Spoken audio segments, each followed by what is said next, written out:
Next question is from Garrett Ferguson. Do you think intermittent fasting can be used long term?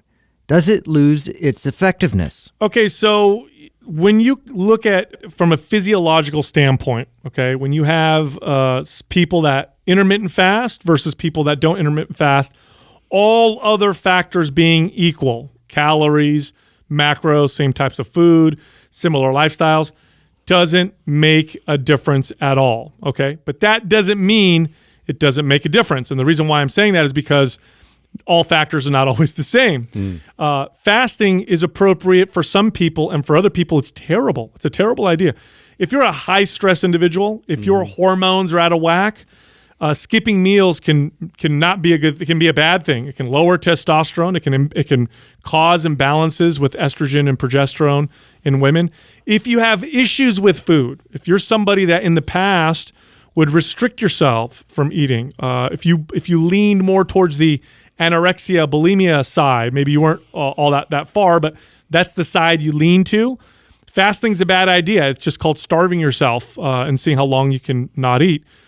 If you're on the other side, though, if you're somebody that tends to overeat and wants to eat every 3 hours or 2 hours because you are obsessed with building muscle, then it may be a good thing. Fasting from a physiological fitness, physical health standpoint, it's not a tool I like to use very often. I like to use it as a psychological tool, as a tool for people who may need to develop different relationships with food, and only for the right kind of people. Yeah. Other than that, it's not something that I don't think should be used by a lot of people. Well, you see the popularity of it still is like increasing, and a lot of it mainly is about staying in that window, and that's what's being promoted the most right now is I have this block that I'm trying to eat everything within this 8-hour window as the answer to keep everybody lean, and so people will keep this window as they're from here on out, I'm going to try and eat this way. And I have a problem with trying to be that structured all the time, not allowing for any flexibility to begin with, regardless if it gives you like the type of benefits that it gives you initially.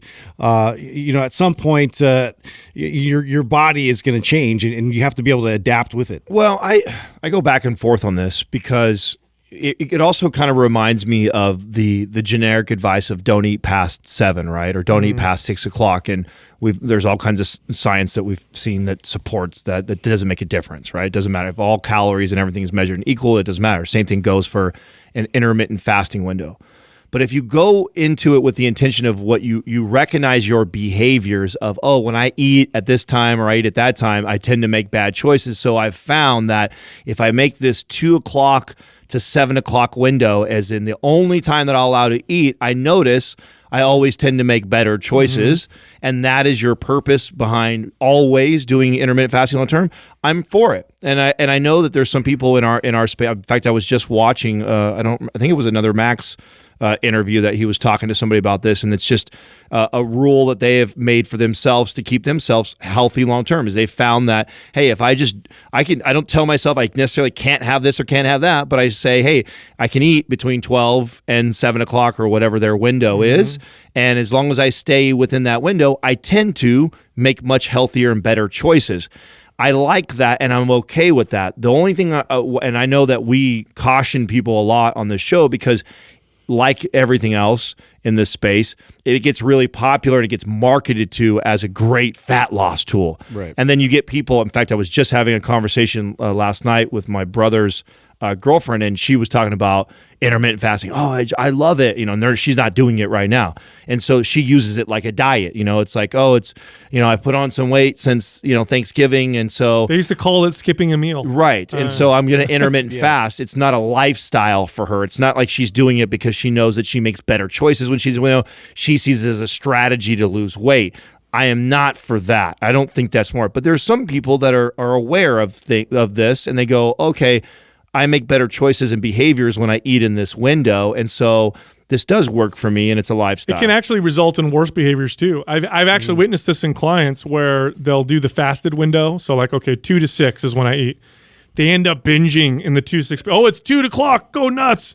Oh my God, it's almost 6. I got to get all my food in before I'm out of my window. Right. And they end up encouraging this kind of binge behavior. It really does depend a lot on the person. It is not the magical thing that we've heard in the past.